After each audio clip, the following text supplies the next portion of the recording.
Bismillahirrahmanirrahim. Assalamualaikum warahmatullahi wabarakatuh.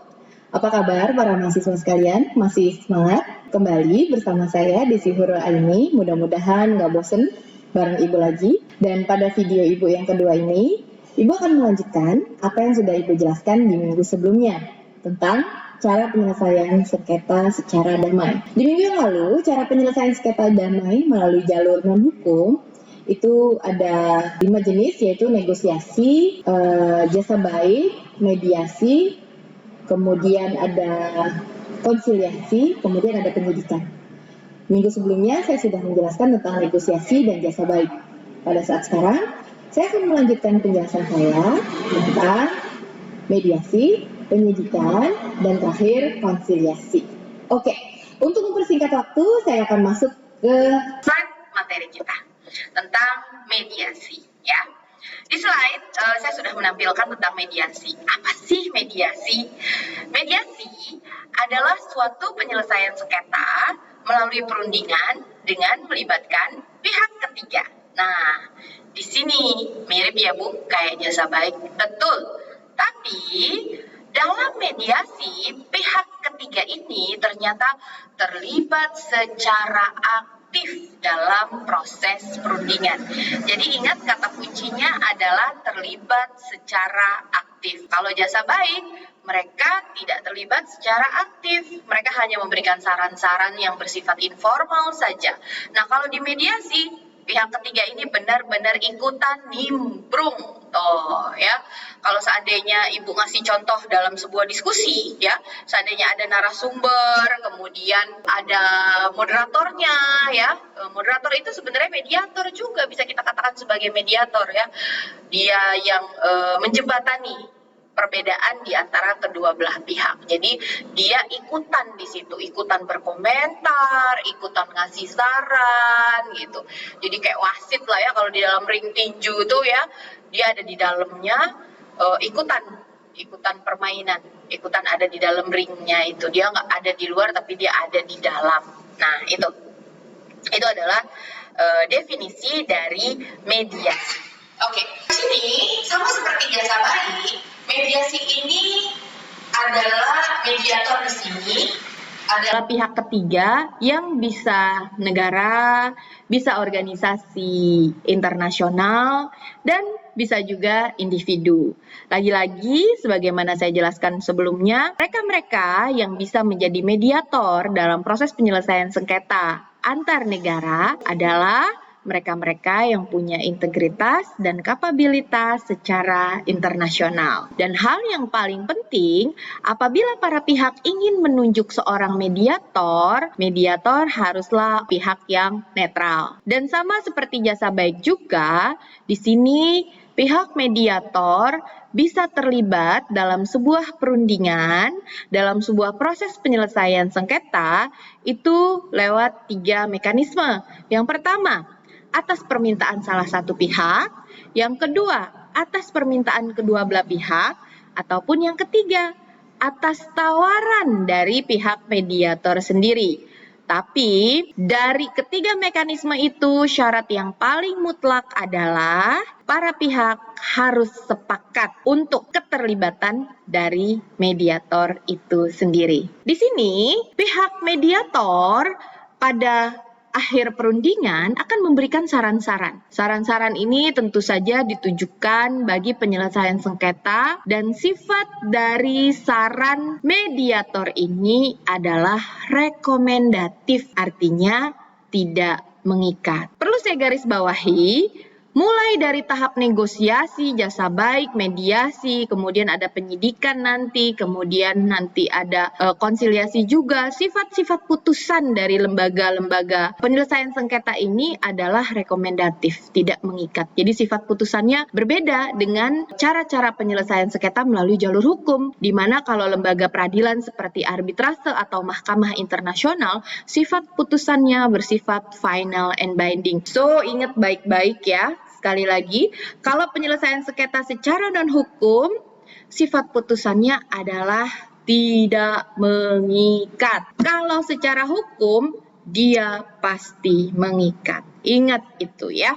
materi saya adalah cara-cara penyelesaian sengketa yang sifat putusan atau saran dari para pihaknya tersebut adalah saran-saran yang bersifat rekomendatif dan tidak mengikat. Tugas mediator tuh ngapain sih sebenarnya? Tugas mediator adalah memfasilitasi dialog antar para pihak. Dia berusaha untuk melakukan perdamaian, menjembatani kedua belah pihak, kemudian memberikan informasi dan usulan dalam penyelesaian sengketa. Dia memberikan informasi-informasi yang seyogianya dibutuhkan dalam proses penyelesaian sengketa. Kemudian mediator juga melakukan identifikasi dari tujuan. Dia mengidentifikasi tujuan dan menggali keterangan-keterangan yang dibutuhkan dalam penyelesaian sengketa. Jadi mediator ini nanti kalau misalnya kita bandingkan dengan yang berikutnya tentang penyidikan, itu perbedaannya di sini nih. Dia menggali keterangan-keterangan yang dibutuhkan dalam penyelesaian sengketa kepada para pihaknya. Jadi informasi dari si A tuh seperti apa nih perspektifnya, dari si B seperti apa,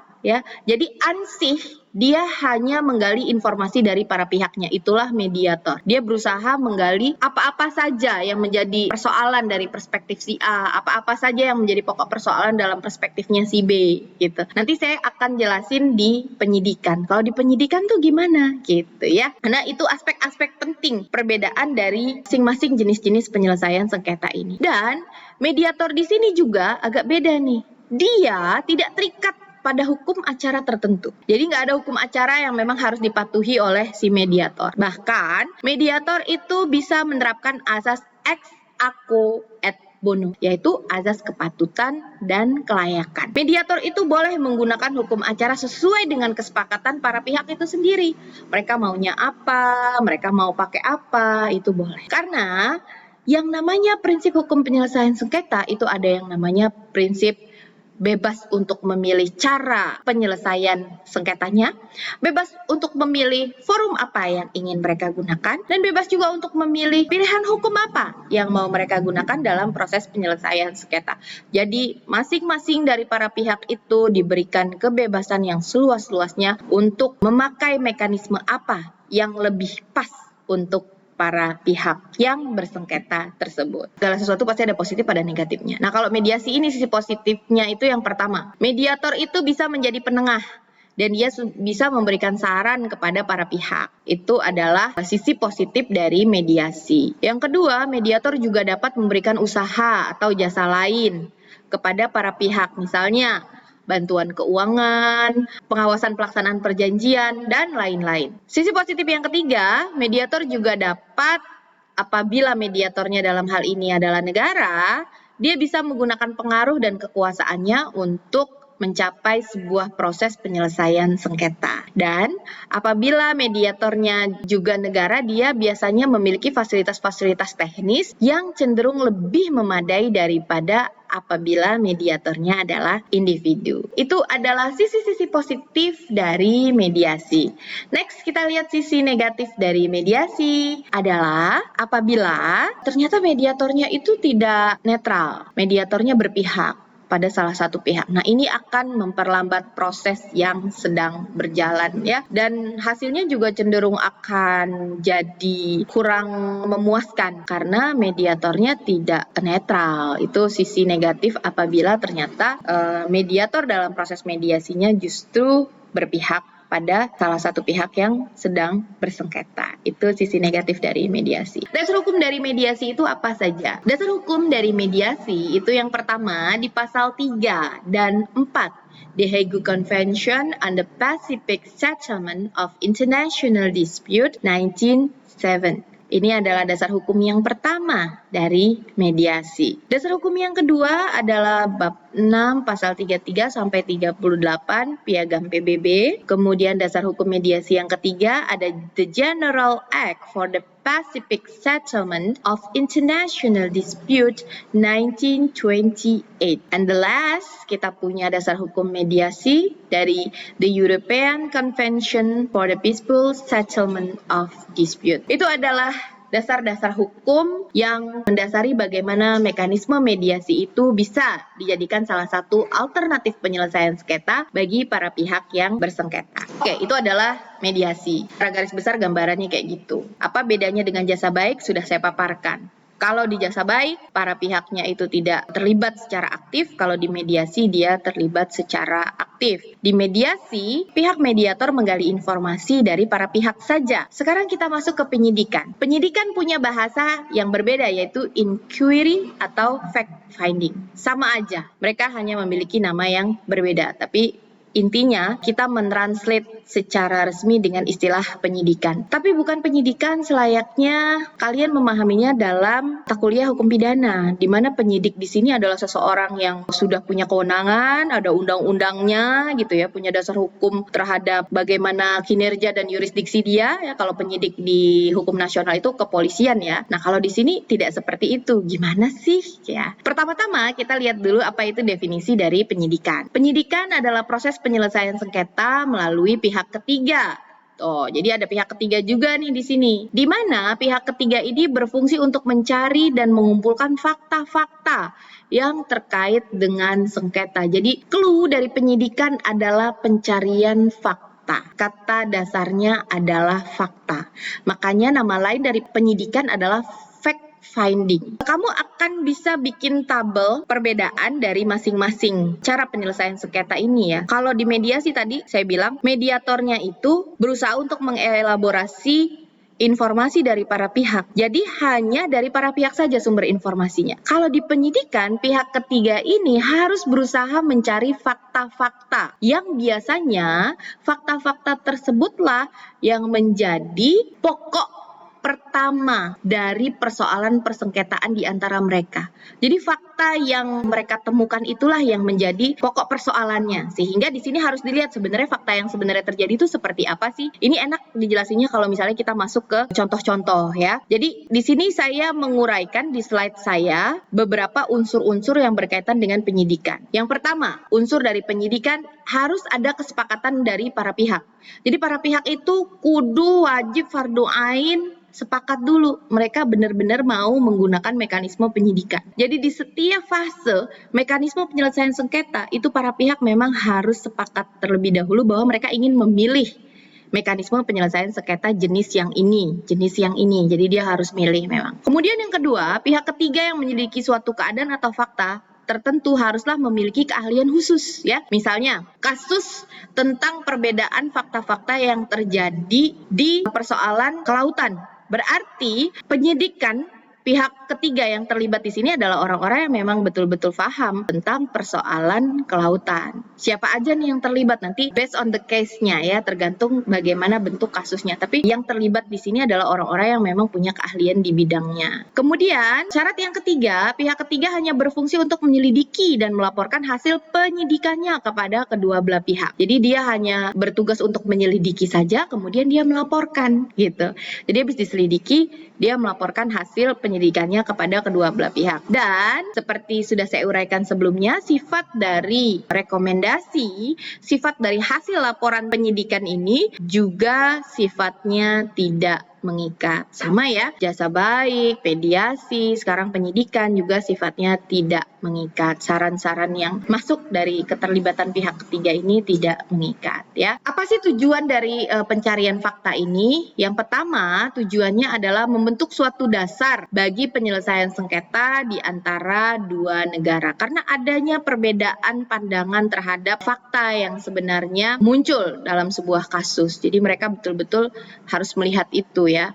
Yang kedua, tujuan dari pencarian fakta ini juga untuk mengawasi pelaksanaan dari sebuah perjanjian internasional. Bisa jadi pokok permasalahan sengketanya adalah tentang fakta-fakta pelaksanaan dari isi sebuah perjanjian internasional. Dan yang ketiga, pencarian fakta ini bertujuan juga untuk memberikan informasi di tingkat internasional. Apa sih dasar hukum dari pencarian fakta atau inquiry? Yang pertama yaitu pasal 9 sampai pasal 36 The Hague Convention on the Pacific Settlement of International Dispute 1899 dan 1907 1907 Kemudian ada pasal 10, 11, dan 14 Piagam PBB tentang inquiry yang digunakan oleh Majelis Umum PBB. Kemudian ada pasal 36 Piagam PBB tentang inquiry yang digunakan oleh Dewan Keamanan PBB. Kemudian ada resolusi Majelis Umum PBB nomor 2329 Ekekewan tahun 1960.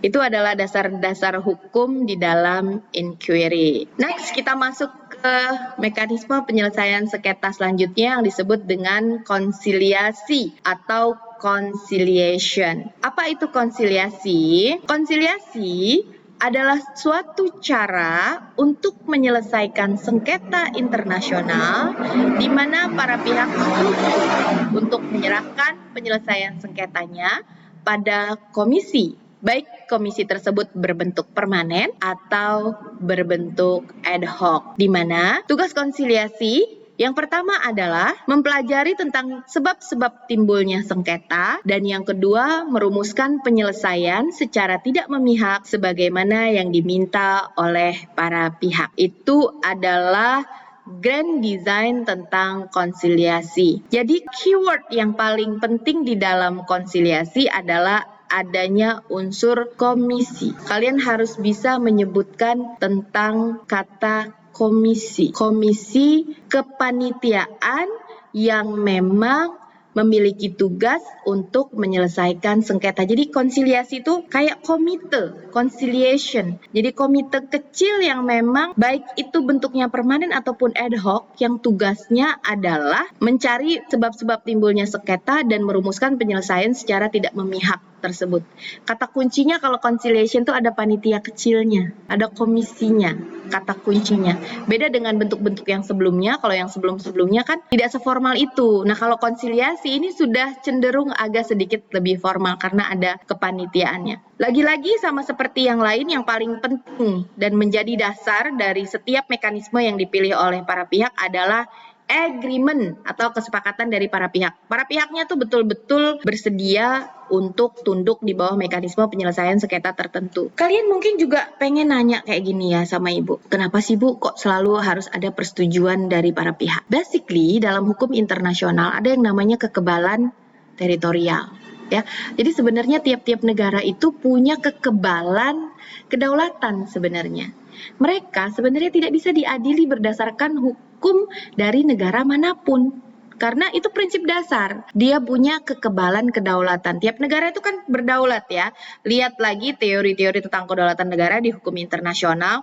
Baik itu kedaulatan secara internal maupun kedaulatan secara eksternal. Karena negara tersebut memiliki kedaulatan, maka dia sebenarnya kebal secara hukum dari hukum negara manapun. Nah, tapi di sini di hukum penyelesaian sengketa internasional, kekebalan tersebut secara tidak langsung terdegradasi, ya kan? Negara melalui agreement atau persetujuan dari para pihak tersebut meletakkan gitu ya. Ini analogi loh, jangan ntar kalian bilang diletakkan Bu seperti apa? Enggak, bukan. Ini analogi ya. Jadi negara itu seolah-olah meletakkan kekebalan kedaulatannya tadi melalui sebuah agreement bahwa mereka bisa diadili di situ. Maka dari awal Ibu selalu bilang pada saat negara ingin menempuh sebuah mekanisme penyelesaian sengketa, kita harus membutuhkan yang disebut dengan persetujuan para pihak. Mau narik negara bersengketa secara hukum, secara non-hukum itu kita tetap perlu agreement.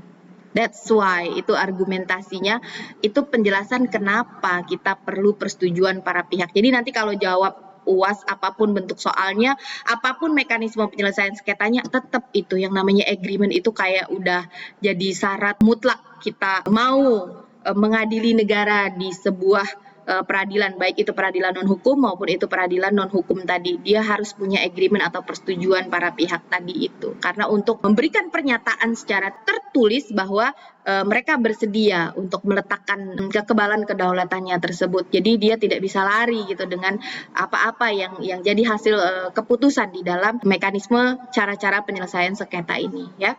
Setelah ada persetujuan dari para pihak ini, yang kedua ketika masuk ke konsiliasi dia akan membentuk komisi konsiliasi yang tadi Ibu bilang kayak panitia gitu, kayak panitia kecil konsiliasi. Setelah para pihaknya setuju, mulailah dibentuk komisi konsiliasi. Sudah membentuk komisi konsiliasi, maka komisi konsiliasi ini akan mulai bekerja dan hasil dari pekerjaannya akan dituangkan dalam sebuah proposal penyelesaian hukum ya. Yang isinya tadi yang secara garis besar sudah saya jelaskan tentang apa sih yang menjadi pokok-pokok persoalan atau sengketanya. Komisi konsiliasi ini siapa? Nah, ini pertanyaan selanjutnya. Di slide saya, kalian bisa lihat bahwa yang bisa menjadi komisi konsiliasi itu yang pertama, itu bisa satu wakil dari masing-masing pihak. Jadi, ini pihak negara A, ini negara B.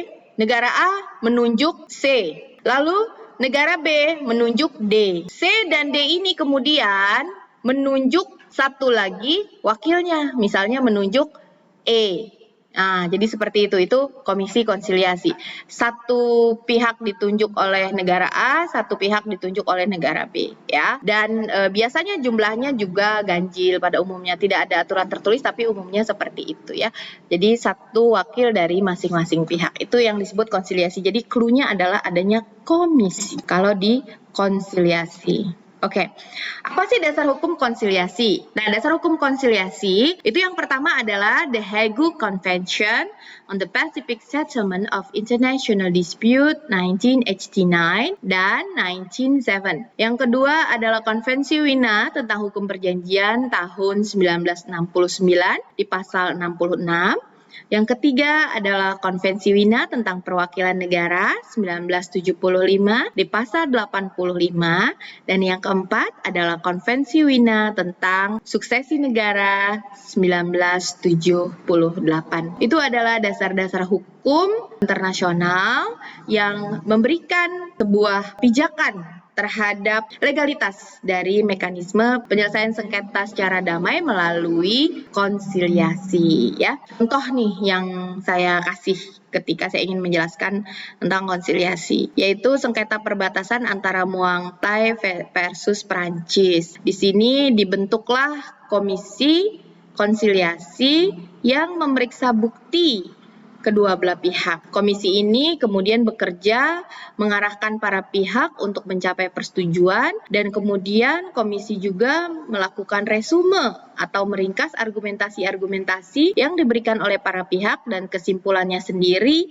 dari komisi ini menghasilkan sebuah rekomendasi. Nah, rekomendasi ini juga bersifat tidak mengikat. Para pihak boleh menerima rekomendasi yang telah dikeluarkan oleh komisi konsiliasi ini, boleh juga para pihak mengakomodir, boleh juga para pihak tidak mengakomodir apa-apa rekomendasi yang dihasilkan oleh komisi konsiliasi. Mungkin itu penjelasan dari saya tentang cara penyelesaian sengketa secara damai. Jadi secara garis besar kita punya 5 macam cara penyelesaian secara damai melalui mekanisme non-hukum. Dan saya berharap apa-apa yang saya sampaikan bisa bermanfaat, bisa menjadi bahan kajian kalian, menstimulasi materi hukum penyelesaian sengketa dengan memperkayanya melalui banyak contoh-contoh. Silakan berdiskusi kembali di forum diskusi masing-masing kelas. Mungkin ada penjelasan saya yang kurang berkenan atau mungkin masih kurang jelas, bisa ditanyakan ke dosen kelas masing-masing. Sekian dari saya. Mohon maaf apabila ada kekhilafan dan kekurangan. Assalamualaikum warahmatullahi wabarakatuh.